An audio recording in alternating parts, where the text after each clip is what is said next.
Hello. ഇപ്പോൾ ACRTയുടെ എക്കണോമിക്സിൻ്റെ നമ്മൾ 6ാം class നോക്കി, 7ാം ക്ലാസ്സിലെ പഴയ ടെക്സ്റ്റ് ബുക്കും നോക്കി. അപ്പോൾ 5ാം ക്ലാസ്സിലെ ടെസ്റ്റ് നോക്കിയപ്പോൾ അതിൽ കുറച്ച് എക്കണോമിക്സിൻ്റെ കാര്യങ്ങൾ കിടക്കുന്നത് കണ്ടപ്പോൾ അതും കൂടി ഒന്ന് ഇട്ടേക്കാൻ വെച്ചു. പുതിയ ടെക്സ്റ്റ് ബുക്കാണേ. അപ്പോൾ നമുക്ക് അതും കൂടി ഒന്ന് നോക്കിയാലോ. 5ാം ക്ലാസ്സിലെ പുതിയ ടെക്സ്റ്റ് ബുക്കിലെ തൊഴിൽ വൈവിധ്യങ്ങൾ എന്ന് പറഞ്ഞ ചാപ്റ്ററാണ്. ചെറിയ ചാപ്റ്ററാണ്, നമുക്ക് നോക്കാം. അപ്പോൾ ദിവസേന വീട്ടിലെ പൂന്തോട്ടം കൃത്യതയോടെ നനയ്ക്കുന്നതിന് കീർത്തിക്ക് അച്ഛനും അമ്മയും മിഠായി സമ്മാനമായി നൽകുന്നു.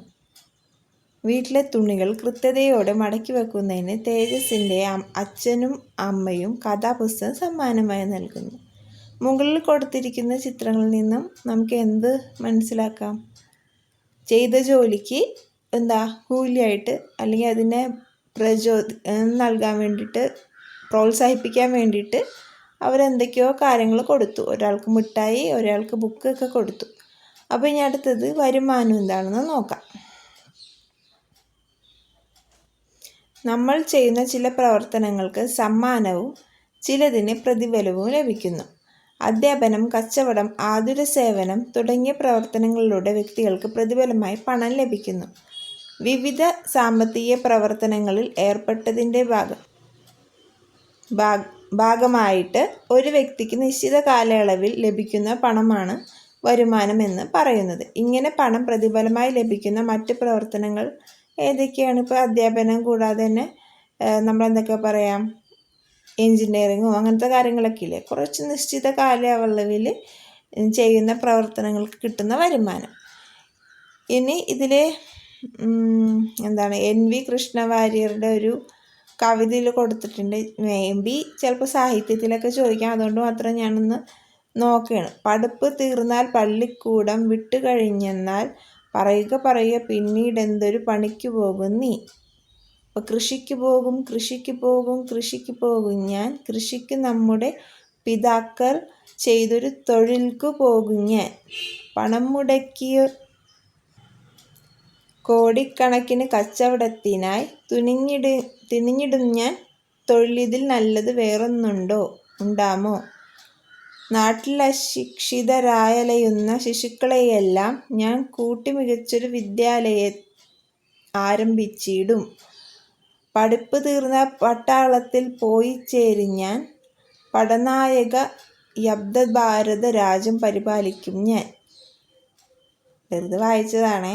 എങ്ങാനും നമ്മുടെ സാഹിത്യത്തിൽ ചോദിച്ചാൽ NV കൃഷ്ണവാര്യരുടെയാണ്. ഓക്കെ. അപ്പോൾ ഇതിൽ കൂലിയും ശമ്പളവും.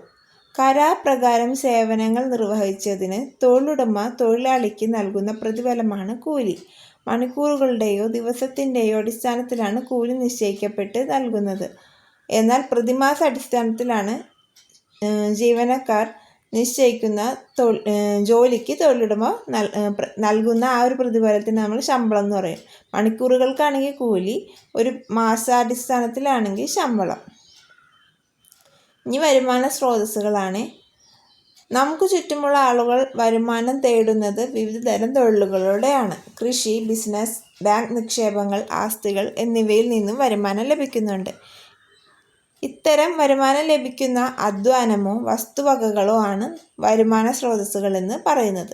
അപ്പോൾ ആസ്തി എന്താണ്? വിവിധ രൂപത്തിലുള്ള ധനവിഭവങ്ങളാണ് ആസ്തികളെന്ന് അറിയപ്പെടുന്നത്. കെട്ടിടങ്ങൾ, വസ്തുവകകൾ തുടങ്ങിയവ ആസ്തികൾക്ക് ഉദാഹരണങ്ങളാണ്. ഇപ്പോൾ കൃഷിക്കാണെങ്കിൽ വരുമാനം ലഭിക്കുന്ന സ്രോതസ്സ് എന്ന് പറഞ്ഞാൽ വിള, തൊഴിലാണെങ്കിൽ കൂലി, പിന്നെ ബിസിനസ്സിനാണെങ്കിൽ ലാഭം, ബാങ്ക് നിക്ഷേപമാണെങ്കിൽ പലിശ, ആസ്തികളാണെങ്കിൽ പാട്ട അല്ലെങ്കിൽ വാടക, ഓഹരി നിക്ഷേപമാണെങ്കിൽ അതിൻ്റെ ലാഭവിഹിതം. ഇനി വ്യക്തിഗത വരുമാനവും കുടുംബ വരുമാനവും. വരുമാന സ്രോതസ്സുകൾ ആയിരിക്കുന്നത് പോലെ തന്നെ അവയിൽ നിന്ന് ലഭിക്കുന്ന വരുമാനവും വ്യത്യസ്തമായിരിക്കും. ഒരു വ്യക്തിക്ക് തന്നെ വിവിധ സ്രോതസ്സുകളിൽ നിന്ന് വരുമാനം നേടാൻ കഴിയും. ഉദാഹരണത്തിന്, കൃഷിയിൽ ഏർപ്പെട്ടിരിക്കുന്ന ഒരു വ്യക്തിക്ക് തൻ്റെ ബാങ്ക് നിക്ഷേപത്തിൽ നിന്ന് ലഭ്യമാകുന്ന പലിശയും കൃഷി അനുബന്ധ ബിസിനസ്സിൽ നിന്ന് ലഭിക്കുന്ന ലാഭവും ആ വ്യക്തിയുടെ വരുമാനമാണ്. ഇത്തരത്തിൽ തൊഴിലുകളിലൂടെ തൊഴിലിതര മാർഗങ്ങളിലൂടെ ഒരു വ്യക്തിക്ക് ലഭിക്കുന്ന അങ്ങനെ വരുമാനം നമുക്ക് ലഭിക്കുന്നു. ഒരു വ്യക്തിക്ക് വിവിധ വരുമാന സ്രോതസ്സുകളിൽ നിന്നും ഒരു നിശ്ചിത കാലയളവിൽ ലഭിക്കുന്ന ആകെ വരുമാനമാണ് അദ്ദേഹത്തിൻ്റെ വ്യക്തിഗത വരുമാനമെന്ന് പറയുന്നത്. ഇനി നിങ്ങളുടെ കുടുംബത്തിന് വിവിധ വരുമാന സ്രോതസ്സുകളുണ്ടാവും. അത്തരത്തിൽ ഒരു കുടുംബത്തിലെ അംഗങ്ങൾക്കെല്ലാം കൂടി ഒരു നിശ്ചിത കാലയളവിൽ ലഭിക്കുന്ന വരുമാനമാണ് കുടുംബ വരുമാനം. ഇനി കർഷക തൊഴിലുകൾ, പിന്നെ കാർഷികേതര തൊഴിലുകൾ. കർഷക തൊഴിലുകൾ എന്ന് പറഞ്ഞാൽ പ്രകൃതി വിഭവങ്ങൾ ഉപയോഗപ്പെടുത്തി ഭക്ഷ്യവസ്തുക്കളുടെയും നാരുകളുടെയും ഉൽപ്പാദനത്തിനായി സസ്യങ്ങൾ വളർത്തുന്നത്, കന്നുകാലി വളർത്തൽ, മത്സ്യകൃഷി തുടങ്ങിയവ, ഇതൊക്കെ നമുക്ക് കാർഷിക തൊഴിലുകളാണെന്ന് പറയാം. സസ്യങ്ങൾ വളർത്തുന്നത് മാത്രമല്ല, കന്നുകാലി, മത്സ്യകൃഷിയൊക്കെ. Economic review 2022-23. ഇപ്പം നമ്മൾ കഴിഞ്ഞ ദിവസം 7ാം ക്ലാസ്സിൽ SCERT പഠിച്ചപ്പോൾ അതിൽ 2011 കണക്കൊക്കെയാണ്. അപ്പം ഞാൻ അതുകൊണ്ടാണ് ഇത് എടുത്തുകൊണ്ട് വരാൻ കാരണം പുതിയ ഇതിൽ നന്നായിട്ട് അപ്ഡേറ്റഡ് ആയിട്ടുണ്ട്. 2022-23 അപ്പോൾ അതിലുള്ള കാര്യം നമുക്ക് നോക്കാം. ഇന്ത്യയിലെ മൊത്തം തൊഴിലാളികളിൽ 46.5% പേർ കൃഷിയിലും അനുബന്ധ പ്രവർത്തനങ്ങളിലും ഏർപ്പെട്ടിരിക്കുന്നു. ഇന്ത്യയിലെ മൊത്തം തൊഴിലാളികളിൽ 46.5% പേരാണ് കൃഷിയിലും അനുബന്ധ പ്രവർത്തനങ്ങളിലും ഏർപ്പെട്ടിരിക്കുന്നത്. ഇനി കർഷകേതര തൊഴിലുകൾ. കാർഷിക തൊഴിലുകളിൽ ഉൾപ്പെടാത്ത എല്ലാവിധ തൊഴിലുകളെയും നമുക്ക് കാർഷികേതര തൊഴിലായിട്ട് പരിഗണിക്കാം. വ്യവസായ അടിസ്ഥാനത്തിൽ ഉൽപ്പന്നങ്ങൾ നിർമ്മിക്കുന്ന തൊഴിലുകളും വിവിധ തരം സേവനങ്ങളും കാർഷികേതര തൊഴിലുകളാണ്. വസ്ത്രനിർമ്മാണം, കെട്ടിട നിർമ്മാണം, ബിസിനസ്, പിന്നെ ബാങ്കിങ്, അധ്യാപനം, ഗതാഗതം, പിന്നെ ഫാക്ടറി തൊഴിലുകൾ തുടങ്ങിയവയൊക്കെ കാർഷികേതര തൊഴിലുകൾക്ക് ഉദാഹരണങ്ങളാണ്. അപ്പോൾ കാർഷിക തൊഴിലെന്ന് പറയുമ്പോൾ നമ്മുടെ സസ്യ വളർത്തലും കന്നുകാലി വളർത്തൽ, മത്സ്യകൃഷിയൊക്കെ 46.5% പേരാണ് ഇതിൽ പ്രവർത്തിക്കുന്നതെന്ന് ഓർക്കുക. അതല്ലാത്ത പ്രവർത്തനങ്ങളൊക്കെ കാർഷികേതര തൊഴിലുകളാണ്. ഇതിന് എക്സാമ്പിളായിട്ട് കാർഷിക തൊഴിലാണെങ്കിൽ നെൽകൃഷി, മത്സ്യകൃഷിയൊക്കെ. കാർഷികേതര തൊഴിൽ നമ്മൾ ഓൾറെഡി പറഞ്ഞതാണ്, കച്ചവടം, കെട്ടിട നിർമ്മാണം തുടങ്ങിയവയൊക്കെ. ഇനി സ്വയം തൊഴിൽ. സിബിയുടെ മാതാപിതാക്കൾ സ്റ്റാർ പിക്കിൾസ് എന്ന പേരിൽ അച്ചാർ യൂണിറ്റ് നടത്തി വരികയാണ്. സ്വന്തമായി തൊഴിലില്ലാതിരുന്ന സാഹചര്യത്തിൽ സർക്കാരിൻ്റെ സഹായത്തോടു കൂടിയ ഈ തൊഴിൽ സംരംഭം ലാഭകരമായി മുന്നോട്ട് പോയിക്കൊണ്ടിരിക്കുന്നു. ഇനി സിബിയുടെ കുടുംബത്തിൻ്റെ വരുമാന മാർഗം എന്നതിനോടൊപ്പം 10ഓളം കുടുംബങ്ങൾക്ക് ഈ സംരംഭത്തിലൂടെ തൊഴിൽ ലഭിക്കുന്നു. അപ്പോൾ ഇതിൽ നിന്ന് നമുക്ക് എന്ത് മനസ്സിലാക്കാം? ഒറ്റയ്ക്കും കൂട്ടായിട്ടും നമുക്ക് തൊഴിൽ സംരംഭങ്ങൾ നടത്താം. ഏതെങ്കിലും തൊഴിലുടമയുടെ നിയന്ത്രണത്തിലല്ലാതെ സ്വതന്ത്ര സാമ്പത്തിക പ്രവർത്തനത്തിലൂടെ ഉപജീവനം നടത്തുന്നതിനാണ് സ്വയം തൊഴിൽ എന്ന് പറയുന്നത്. സ്വയം തൊഴിലിന് ഏർപ്പെടുന്ന വ്യക്തി തൻ്റെ സംരംഭത്തിൻ്റെ ഉടമസ്ഥതയും അതേ അവസരത്തിൽ ഒരു തൊഴിലാളിയുടെ എല്ലാ ഉത്തരവാദിത്വവും നിർവഹിക്കുന്നു. സ്വയം തൊഴിലിൽ വ്യക്തികൾ കൂടുതലും ഒറ്റയ്ക്കാണ് അവരുടെ സംരംഭം കൈകാര്യം ചെയ്യുന്നത്. അതിൽ നിന്ന് ലഭിക്കുന്ന വരുമാനത്തിൻ്റെ പൂർണ്ണ അവകാശി സ്വയം തൊഴിൽ സംരംഭകർ മാത്രമായിരിക്കും. ഇപ്പോൾ എക്സാമ്പിൾ പറയുകയാണെങ്കിൽ പലചരക്ക് കടകൾ, തുന്നൽ കടകൾ, പലഹാര കടകളൊക്കെ ഇതിന് എക്സാമ്പിളായിട്ട് നമുക്ക് പറയാം. ഇനി സ്വയം തൊഴിൽ പദ്ധതികളാണ്. നവജീവൻ പദ്ധതി, കൈവല്യ, ശരണ്യ. നവജീവൻ പദ്ധതി, കൈവല്യ, ശരണ്യ. ഇനി ഇതിൽ ഗുണഭോക്താക്കൾ ഏതൊക്കെയെന്ന് നോക്കാം. നവജീവൻ പദ്ധതി എന്ന് പറഞ്ഞാൽ മുതിർന്ന പൗരന്മാരുടെയാണ്.